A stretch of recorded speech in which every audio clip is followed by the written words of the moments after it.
मुरली अमृत की धारा है धारा, पंचामृत जल अग्नि पवन, धरती और गगन है। ओम शांति। आज प्यारे बाप दादा के अनमोल मधुर महावाक्य हैं 6 मार्च 2026। आज ऑलमाइटी अथॉरिटी बाबा ने बहुत ऊंचा नशा दिलाते कहा कि मीठे मीठे से लधे बच्चों प्रति गुड मॉर्निंग। बच्चे यह तो जानते हैं कि सतयुग में सदैव good morning, good day, good everything, good night, सब गुड ही गुड हैं। बाबा कहे यहाँ तो न गुड मॉर्निंग है न गुड नाइट है, सबसे बुरी नाइट है। तो बाबा कहे फिर सबसे अच्छा क्या है? सवेरा, जिसको अमृत वेला कहा जाता है। तो बाबा कहे अभी तुम बच्चों का अमृत वेले का समय चल रहा है, अर्थात संगम का समय चल रहा है। तो तुम्हारा हर समय गुड ही गुड है, क्योंकि हम इस समय ईश्वर के साथ योग लगाकर योग योगेश्वर और योग योगेश्वरी बनते हैं। स्वयं ईश्वर आकर योग सिखलाते हैं और अपनेपन की अनुभूति कराते कहा कि बाप बैठ समझाते हैं। सिर्फ भगवान व ईश्वर कहने से वह रसना नहीं आती है, वह बाप है तो बाबा कहने से स्नेह के संबंध की अनुभूति होती है। बाबा कहे तो फिर वर्षे के भी अधिकारी बन जाते हैं। फिर श्रेष्ठ संग से प्राप्ति बताई कि अभी तुम्हारा सत बाप के साथ संग है और सबका असत्य के साथ संग कहा जाता है।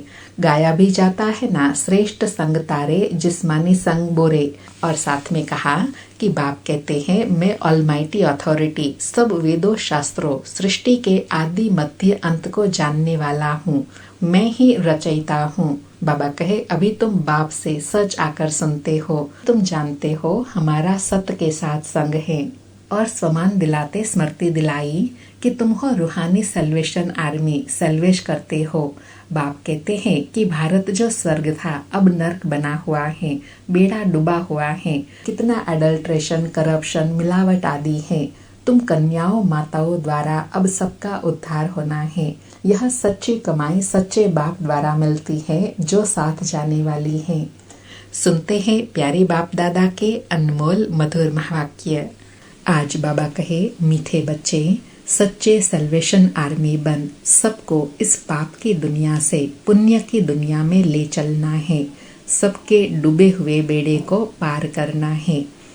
मीठे बच्चे सच्चे सल्वेशन आर्मी बन, सबको इस पाप की दुनिया से पुण्य की दुनिया में ले चलना है, सबके डूबे हुए बेड़े को पार लगाना है। आज मुरली से प्रश्न है, कौन सा निश्चय हर एक बच्चे की बुद्धि में नंबरवार बैठता है? उत्तर में बाबा कहे पतित पावन हमारा मोस्ट बिलवेड बाबा है, हमें स्वर्ग का वर्षा दे रहे हैं। यह निश्चय हर एक की बुद्धि में नंबरवार बैठता है।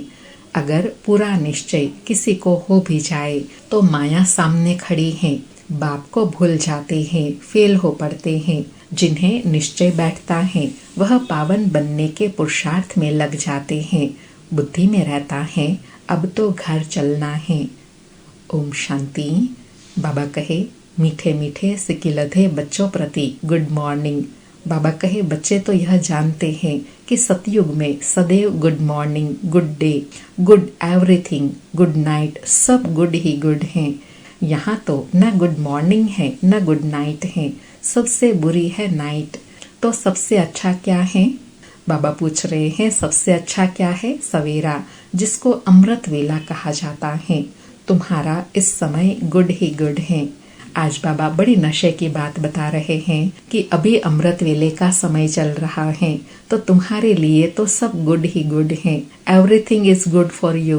बाबा कहे बच्चे जानते हैं कि इस समय हम योग योगेश्वर और योग योगेश्वरिया हैं। ईश्वर जो तुम्हारा बाप है वह आकर योग सिखलाते हैं, अर्थात तुम बच्चों का एक ईश्वर के साथ योग है।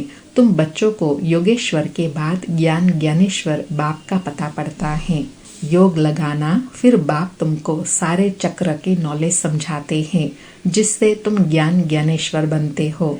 बाबा बड़ी सूक्ष्म बात पर अंडरलाइन करा रहे हैं कि पहले तुम योग योगेश्वर बनते हो, अर्थात बाबा को पहचानते हो, उनके साथ योग लगता है, तब ज्ञान समझ में आता है। तो जब ज्ञान समझते हो तो उससे तुम बनते हो ज्ञान ज्ञानेश्वर, ज्ञान ज्ञानेश्वरी। बाबा कहे ईश्वर बाप बच्चों को आकर ज्ञान और योग सिखलाते हैं। कौन सा ईश्वर? बाबा कहे कौन सा ईश्वर? निराकार बाप। अब बुद्धि से काम लो। बाबा कहे अब बुद्धि से काम लो। गुरु लोगों की तो बहुत मत है। कोई कहेंगे श्री कृष्ण से योग लगाओ, फिर उनका चित्र भी देखेंगे, कोई साईं बाबा का, कोई महर्षि बाबा का, कोई मुसलमान का, कोई पारसी का, सबको बाबा बाबा कहते रहते हैं। कहेंगे सब भगवान ही भगवान है। तो बाबा कहे अब तुम बच्चे जानते हो मनुष्य भगवान हो नहीं सकता। इन लक्ष्मी नारायण को भी भगवान भगवती नहीं कह सकते। भगवान तो एक निराकार है, वह तुम सब आत्माओं का बाप है। उनको कहा जाता है शिव बाबा। तुम ही जन्म जन्मांतर सत्संग करते आए। कोई न कोई सन्यासी, साधु, पंडित आदि जरूर होंगे। लोग जानते हैं कि यह हमारा गुरु है, हमको कथा सुना रहे हैं। सतयुग में कथाएं आदि होती नहीं। बाप बैठ समझाते हैं। क्या समझाते हैं? सिर्फ भगवान व ईश्वर कहने से रसना नहीं आती, अर्थात अपनापन का भाव महसूस नहीं होता। वह बाप है तो बाबा कहने से संबंध स्नेहपूर्ण हो जाता है। बाबा कहे भगवान कहेंगे, ईश्वर कहेंगे तो दूरी लगेंगी, लेकिन जब बाबा कहेंगे तो संबंध स्नेहपूर्ण अनुभव होगा। बाबा कहे तुम जानते हो हम बाबा मम्मा के बच्चे बने हैं, जिससे हमको स्वर्ग के सुख मिलते हैं। ऐसा कोई भी सत्संग नहीं होगा जो समझते हो कि हम इस सत्संग से मनुष्य से देवता व नरकवासी से स्वर्गवासी बनते हैं। अभी तुम्हारा सत बाबा के साथ संग है और सबका असत्य के साथ संग कहा जाता है, क्योंकि यथार्थ नॉलेज नहीं है। गाया जाता है सत्संग तारे कुसंग डुबोए, जिस्मानी संग बोरे। बाप कहते हैं आत्म अभिमानी देही अभिमानी बनो। मैं तुम बच्चों को आत्माओं को सिखलाता हूँ। यह रूहानी नॉलेज रूह प्रति सुप्रीम रूह आकर देते हैं। बाकी सब है भक्ति मार्ग, वह कोई ज्ञान मार्ग नहीं है। बाप कहते हैं मैं सब वेदों शास्त्रों को, सृष्टि के आदि मध्य अंत को जानने वाला हूँ। अथॉरिटी मैं हूँ। वह है भक्ति मार्ग की अथॉरिटी। बहुत शास्त्र आदि पढ़ते हैं तो उनको कहते हैं शास्त्रों की अथॉरिटी। तुमको बाप सच आकर सुनाते हैं। अब तुम जानते हो सत्य का संग तारे, झूठ का संग डुबोए। अब बाप तुम बच्चों द्वारा भारत को सेल्वेज कर रहे हैं। तुम हो सेल्वेशन आर्मी, सेल्वेज करते हैं। बाप कहते हैं कि भारत जो स्वर्ग था वह अब नरक बना हुआ है, डूबा हुआ है। बाबा कहे बाकी कोई ऐसा सागर के नीचे नहीं है। तुम सतो प्रधान से तमो प्रधान बने हो। सतयुग त्रेता है सतो प्रधान। यह बड़ा स्टीमर है, तुम स्टीमर में बैठे हो। यह पाप की नगरी है, क्योंकि सब पाप आत्माएं हैं। वास्तव में गुरु एक है। बाबा सेल्वेज करने की बात कर रहे हैं ना, तो इसलिए बाबा कहे यह सारी दुनिया बहुत बड़ा स्टीमर है, जो अभी सभी पाप आत्माएं बन गए हैं। अब बाबा इस पाप की नगरी से पार ले जाते हैं पुण्य की नगरी में, जहाँ सुख ही सुख होता है। तो इसलिए बाबा कहे वास्तव में गुरु एक ही है, उनको कोई जानते नहीं है। हमेशा कहते हैं ओ गॉड फादर, ऐसे नहीं कहते गॉड फादर कम प्रिसेप्टर, नहीं, सिर्फ फादर कहते हैं। वह पतित पावन है तो गुरु भी हो गया। सर्व का पतित पावन सदगति दाता एक है। इस पतित दुनिया में कोई भी मनुष्य सदगति दाता व पतित पावन हो नहीं सकता। बाप कहते हैं कितनी एडल्ट्रेशन करप्शन है, अर्थात बाबा कहे कितनी मिलावट है हर बात में। अब मुझे कन्याओं माताओं के द्वारा सबका उद्धार करना है। बाबा कहे ऐसे समय पर आकर मुझे कन्याओं माताओं द्वारा सबका उद्धार करना है। बाबा कहे तुम सब ब्रह्मा कुमार कुमारिया भाई बहन हो गए, नहीं तो डाडे का वर्षा कैसे मिले। डाडे ग्रैंडफादर से वर्षा मिलता है 21 पीढ़ी, अर्थात स्वर्ग की राजाई। राजाई कितनी बड़ी है, यह है सच्ची कमाई सच्चे बाप द्वारा। बाप भी है, शिक्षक भी है, सतगुरु भी है, प्रैक्टिकल में करके दिखलाने वाला है। बाबा कहे सतगुरु है ना तो प्रैक्टिकल करके दिखाते हैं। ऐसे नहीं गुरु मर गया तो चेले को गद्दी मिले, वह है जिस्मानी गुरु, यह है रूहानी। अच्छी रीति इस बात को समझना है। यह बिल्कुल नई बातें हैं। तुम जानते हो, क्या जानते हैं? हमको कोई मनुष्य नहीं पढ़ाते हैं, हमको शिव बाबा ज्ञान का सागर पतित पावन इस शरीर द्वारा पढ़ाते हैं। तुम्हारी बुद्धि शिव बाबा तरफ है। बाबा कहे उन सत्संगों में मनुष्य तरफ बुद्धि जाएंगी, वह सब है भक्ति मार्ग। अब तुम गाते हो, क्या गाते हैं? तुम मात पिता हम बालक तेरे, तुमरे कृपाते सुख घनेरे।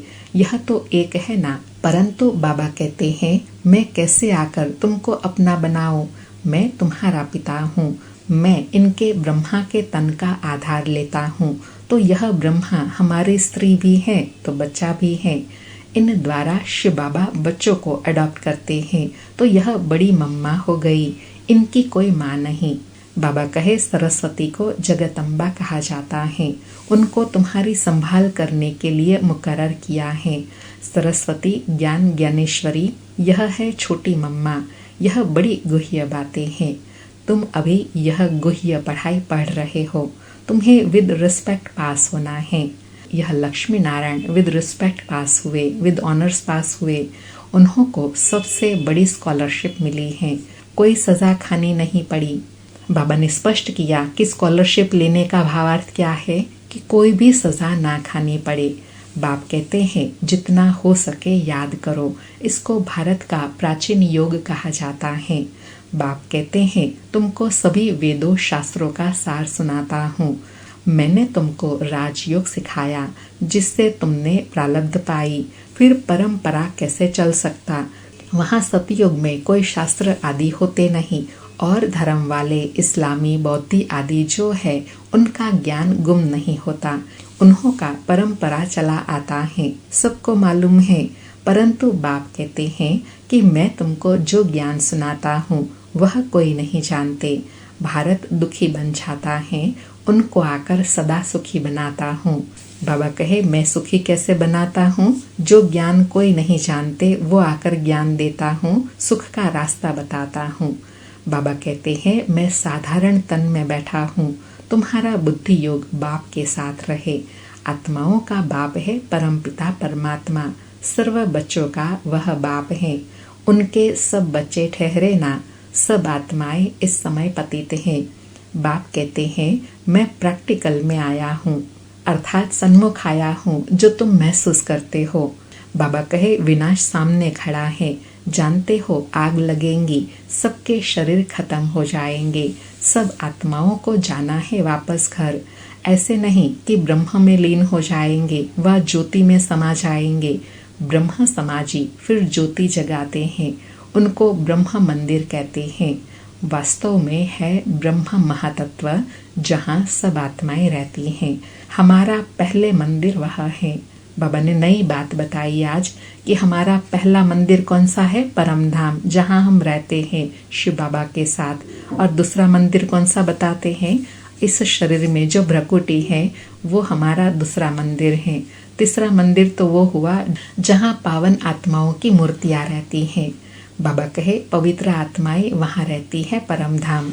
यह बातें कोई मनुष्य समझते नहीं। ज्ञान का सागर बाप बैठ तुम बच्चों को समझाते हैं। क्या समझाते हैं?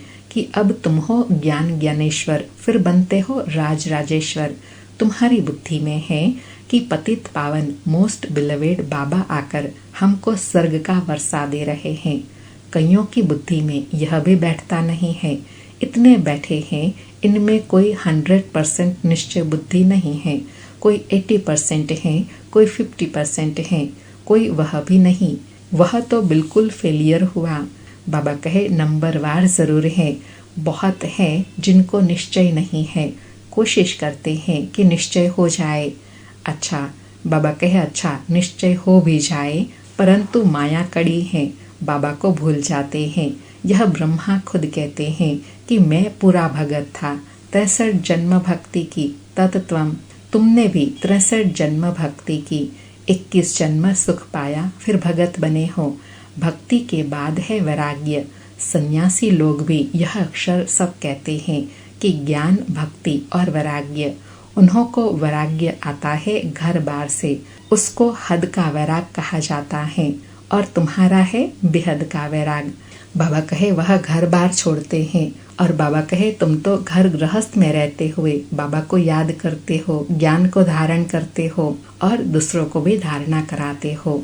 बाबा कहे सन्यासी घर बार छोड़ जंगल में चले जाते थे, अब तो कोई जंगल में है ही नहीं, सब कुटियाएं खाली पड़ी हैं, क्योंकि पहले सतो प्रधान थे, अब वह तमो प्रधान हो गए हैं, अब उन्हों में कोई ताकत नहीं है। लक्ष्मी नारायण की राजधानी में जो ताकत थी वह पुनर्जन्म लेते लेते अब देखो वे कहाँ आकर पहुँचे हैं, कुछ भी ताकत नहीं है। यहाँ की गवर्नमेंट भी कहती है हम धर्म को नहीं मानते, धर्म में ही बहुत नुकसान है, लड़ते झगड़ते कॉन्फ्रेंस करते रहते हैं कि सभी धर्म वाले एक मत हो जाए, लेकिन पूछो एक कैसे हो सकेंगे, अभी तो सब वापस जाने वाले हैं। बाबा आए हैं, यह दुनिया अब कब्रिस्तान बननी है, बाकी यह तो वैरायटी झाड़ है, सो एक कैसे होगा, कुछ भी समझते नहीं। भारत में एक धर्म था, उनको कहा जाता है अद्वैत मत वाले देवताएं, द्वैत माना दैत्य। बाबा कहे अद्वैत माना एक मत, जहाँ देवताएं रहते हैं, देवताओं की एक मत होती है, और अभी है द्वैत अर्थात अनेक मतें हैं जिनको दैत्य कहा जाता है। बाप कहते हैं तुम्हारा यह धर्म बहुत सुख देने वाला है, तुम जानते हो कि पुनर्जन्म ले हमको फिर 84 जन्म भोगने हैं, निश्चय हो कि हमने ही 84 जन्म भोगे हैं, हमको ही जाना है और फिर आना है।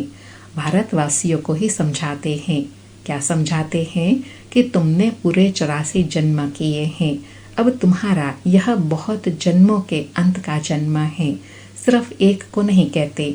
बाबा कहे यह सारी स्मृति सिर्फ एक को नहीं दिलाता हूँ, पांडव सेना को समझाते हैं कि तुम पंडे हो, तुम रूहानी यात्रा सिखलाते हो, इसलिए पांडव सेना कहा जाता है। राज्य अब न कौरवों का न पांडवों का है, वह भी प्रजा तुम भी प्रजा हो। कहते हैं कौरव पांडव भाई भाई, पांडवों की तरफ है परमपिता परमात्मा, बाप ही आकर माया पर जीत पहनाना सिखलाते हैं। तुम आदि सनातन देवी देवता धर्म वाले अहिंसक हो, अहिंसा परमो धर्म, मुख्य बात है काम कटारी नहीं चलाना है। भारतवासी समझते हैं कि गौ का कोस न करना यह अहिंसा है, परंतु बाबा कहते हैं काम कटारी न चलाओ, इनको बड़े ते बड़ी हिंसा कहा जाता है। सतयुग में न काम कटारी न लड़ाई झगड़ा चलता है, काम कटारी ही आदि मध्य अंत दुख देती है। तुम सीढ़ी नीचे उतरते हो, 84 जन्म तुम भारतवासियों के लिए हैं। इन लक्ष्मी नारायण का राज्य था, फिर पुनर्जन्म लेते हो, एक एक जन्म एक एक पौड़ी। बाबा कहे 84 जन्मों का चित्र में 84 पौड़ियाँ दिखाई है ना, तो एक एक जन्म में एक एक पौड़ी। बाबा कहे यहाँ संगम पर तो तुम एकदम जंप मारते हो ऊपर, 84 पौड़ियाँ उतरने में तुमको 5000 वर्ष लगते हैं, और यहाँ से फिर तुम सेकंड में चढ़ जाते हो। सेकंड में जीवन मुक्ति कौन देता है?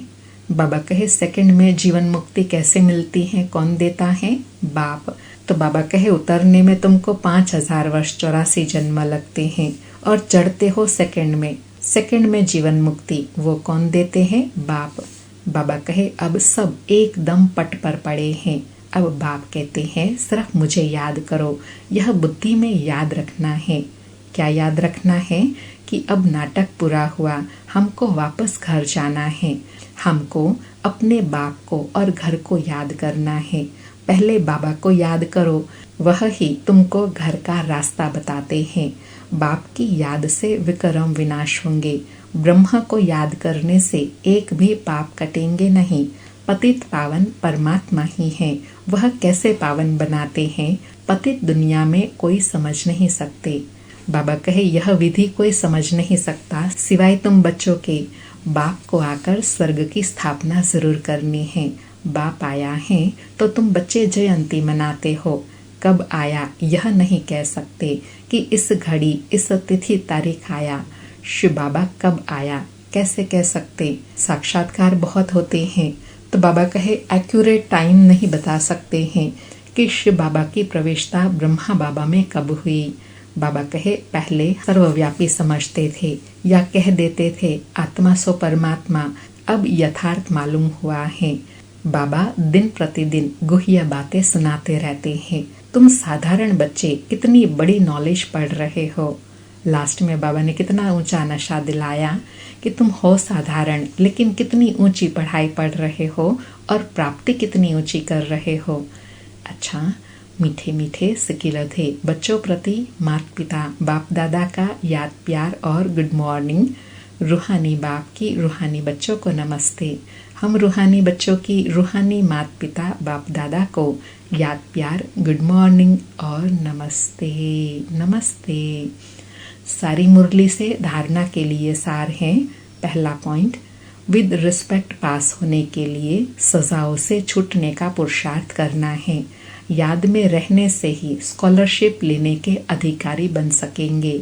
और स्कॉलरशिप का भावार्थ बाबा ने बताया, कोई भी सजा ना खानी पड़े। दूसरा पॉइंट, सच्चा सच्चा पांडव बन सबको रूहानी यात्रा करानी है, किसी भी प्रकार की हिंसा नहीं करनी है।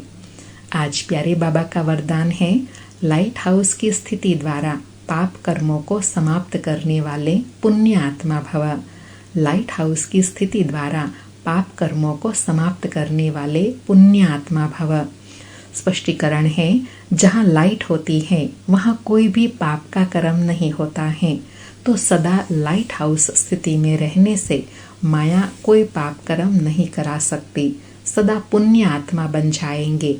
पुण्य आत्मा संकल्प में भी कोई पाप कर्म नहीं कर सकती। जहाँ पाप होता है वहाँ बाप की याद नहीं होती। तो दृढ़ संकल्प करो कि मैं पुण्य आत्मा हूँ, पाप मेरे सामने आ नहीं सकता। स्वप्न व संकल्प में भी पाप को आने नहीं दो। बाबा कहे पुण्य आत्मा बनने के लिए दृढ़ संकल्प करो। क्या? कि मैं पुण्य आत्मा हूँ, मेरे सामने कोई भी प्रकार का पाप टिक नहीं सकता है। और उसके लिए बाबा ने स्थिति बताई, सदा लाइट हाउस स्थिति में रहेंगे तो पाप कर्मों से बचे रहेंगे। क्योंकि जहाँ लाइट होती है, प्रकाश होती है, रोशनी होती है, वहाँ कोई विकर्म नहीं हो सकता। आज का स्लोगन है, जो हर दृश्य को साक्षी होकर देखते हैं वही सदा हर्षित रहते हैं। जो हर दृश्य को साक्षी होकर देखते हैं वही सदा हर्षित रहते हैं। अव्यक्त इशारे हैं, निश्चय के फाउंडेशन को मजबूत कर सदा निर्भय और निश्चिंत रहो। आज निश्चय बुद्धि की विशेषता बताई कि निश्चय बुद्धि बच्चे सदा हर्षित और निश्चिंत रहते हैं। चिंता खुशी को खत्म करती है और निश्चिंत है तो सदा खुशी रहेंगी। जब किसी भी बात में क्यों हुआ, कैसे हुआ, क्या होगा, यह प्रश्न आते हैं तब चिंता होती है। क्या, क्यों, कैसे, यह चिंता की लहर है। कई फिर कहते हैं कि मेरे से ही क्यों होता है, मेरे पीछे ये बंधन क्यों है, मेरे पीछे माया क्यों आती है, मेरा ही हिसाब किताब बड़ा क्यों। तो क्यों आना माना चिंता की लहर। जो इस चिंताओं से परे हैं वही निश्चिंत हैं। बाबा कहे निश्चय बुद्धि की निशानी कौन सी है? वह सदा हर्षित रहेंगे और हर बात में निश्चिंत अनुभव करेंगे। और वो स्थिति कब बनेगी? जो भी जीवन में क्यों क्या के क्वेश्चन उठते हैं उन सबको समाप्त करना है और वो समाप्त होंगे निश्चय बुद्धि से। अच्छा, ओम शांति। शुक्रिया बाबा, शुक्रिया।